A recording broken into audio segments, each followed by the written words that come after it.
If I am honest,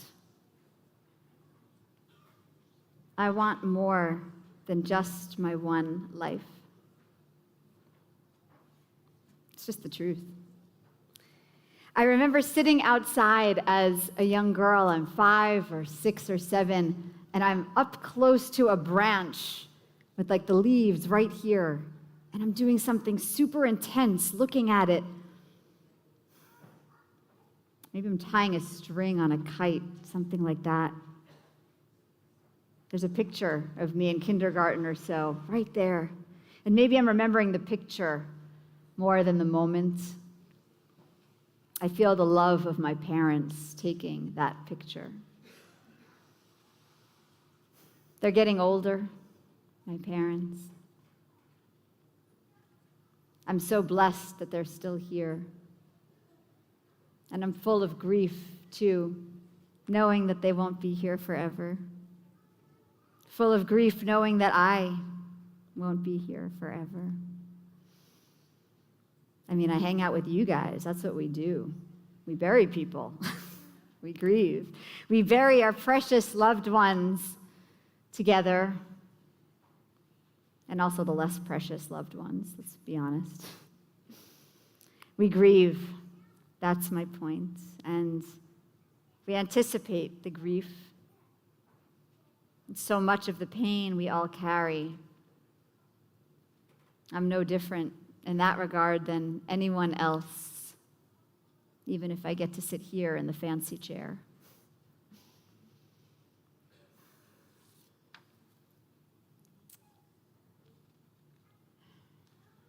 I thought a lot about what I wanted to say today, my sermon that I wanted to give.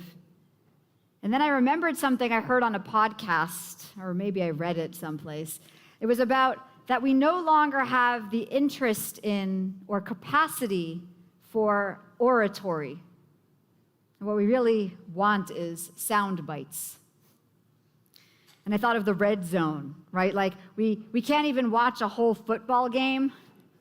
We have to watch 4 football games at once, but only the good parts, only the highlights, the interesting, best moments. And let's not kid ourselves, we have a screen in our laps the whole time in case that's not enough, right? Like we're doing our own thing over here. So I thought about it, and I thought, what if I don't? Like, what if I don't? What if I give sound bites along the way, which I always do? It's how we get through it, right? Teaching along the way, giving little mini drashot, guiding us, but also, what are we doing here? What is this all about? What is at the heart of the matter? Forgiveness, compassion, kindness, course correcting, so we don't look up when it's too late and find that we have strayed far from where we ever meant to be in our one life. Those of us here last night know, been thinking about this, how if you take off from New York to get to LA, but you're 1 degree off, you travel long enough, you end up in Alaska or Mexico. So we're here to course correct. Yes, we're here to course correct. And maybe we can really change who we are, or maybe we can't, but maybe that 1 degree, chet, after all, that word that gets translated as sin, chet, it means missing the mark. Sin, it's so Christian, it's so Western world sounding. We don't mean that word, we mean chet. It means we've missed the mark. It means I'm aiming for over here, but I end up over there. Or I'm aiming for over here and I end up over here. And I just need to move over a little bit. I need to practice a whole lot. That's what it means. I need to practice a whole lot to stay on course. So dear God, help me give this kahal what they need to stay on course. And no, that's not actually what I mean. What I mean is help us course correct. Help us, help me. We're not off by a lot. We're not. Just a degree, most of us, right? Help them sit with me. Help bring them along as I just drop a chair and talk, pray. Which is just talking. It's just talking to you. It's just talking to God, right? Hitbodedut, that's the fancy chair word for it. Hitbodedut, it means being alone with God. And it's what we do. It's what we do when you find yourself talking to God, when you find yourself sitting up close to the tree branch, admiring the leaves, engaged in tying the string on for your kites. It's what we do when we find ourselves up alone in the middle of the night in our kitchen, wondering what happened to all the people I love. What happened to my life? So I could just sit here. I could just pray, talk, sit. Show them that the machzor, the sidur, the words of the tradition, the liturgy which I treasure, they are our treasure. Maybe I can just sit, pull up a chair, and show them that that's only the half of it, right? The half of it, because the other half is this. It's just sitting together and being real. So yeah, that's what I'm going to do. I'm just going to pull up a chair and share out loud a little bit of what's in my heart. And let that be enough for today. Let it maybe help ease someone who thinks, oh, the rabbi, she knows all the words in that book. I do. And it goes deep. It goes really, really deep. It brings me to such a place. It is so holy, but you know what? So is this. So, my friends, if I am honest, I really want more than just this one life. It's greedy. That's one of my sins. Not enough time for all that I want from you. Or if I could say keep time in a bottle, time keeps on slipping into the future. Because here we are, this one precious life. We are living and we are all dying, all of us, all at the same time. Living and dying all at once from the minute we are born. Life is finite, and that is really the heart of the matter. That is the heart of the matter. That is Yom Kippur, that we don't live forever, and so we make the most of it while we're here, while we can. That's what the fasting is all about, this wearing white, this kittel. In some shuls, everyone wears them, not just the clergy, right? Because we will be buried. I will be buried in this. It's like we're all in hospice today. No more eating, no more drinking, not even the ice chips, actually. The body wasting away, and then it's a miracle, please God, a miracle, because in a few hours, we'll look up and we won't have died, please God. We'll be reborn, actually.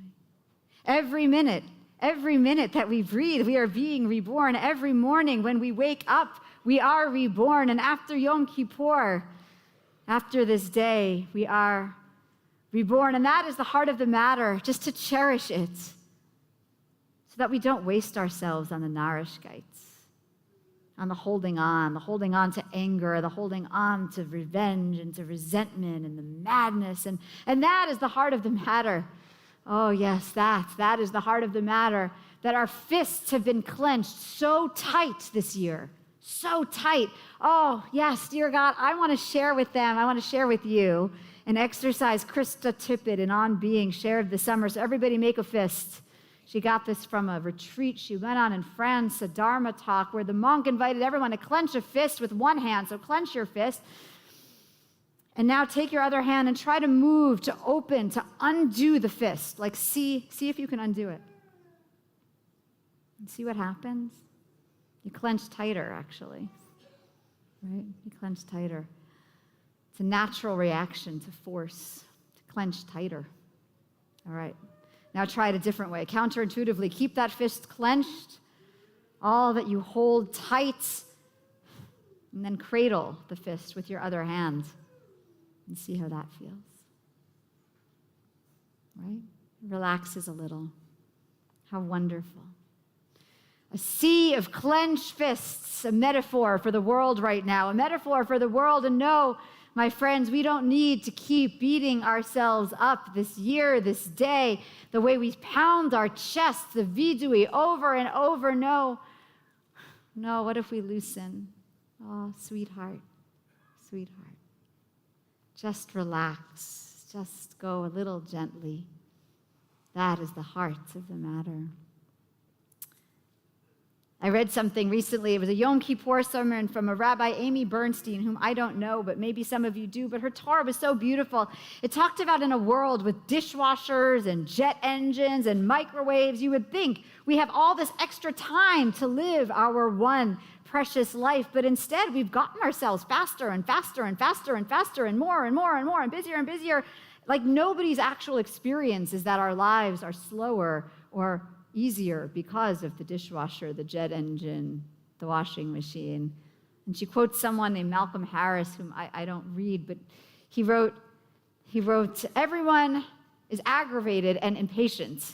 It is somehow more aggravating to wait 2 minutes for the microwave than 2 hours for the oven. I love that line, right? It's true. It's more aggravating to wait 2 minutes for the microwave than 2 hours for the oven. Remember, friends, when we could wait for days for a letter to arrive or for somebody to call you back? And now if my browser takes more than 4.5 seconds to refresh, I'm beside myself, right? And underneath that, it's because I want more time. Right? That's what's underneath it. It's on the surface, it's because I have something else better I want to be doing, but that's not it. Underneath it, it's because we know there is not enough time for all that I want. It's because we only get this one life. Remember the book called 4,000 Weeks? Oliver Burkeman. He did the math, the average lifespan, that's all you get if you're blessed. 4,000 weeks. So for some of us, we're way over the halfway mark on that. It's not a lot of weeks. And we don't get it. We don't get to choose how many weeks we get.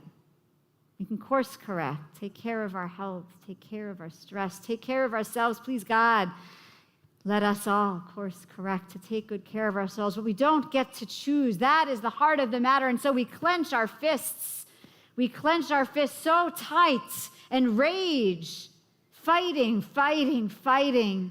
because the heart of the matter is that we live knowing that we are dying.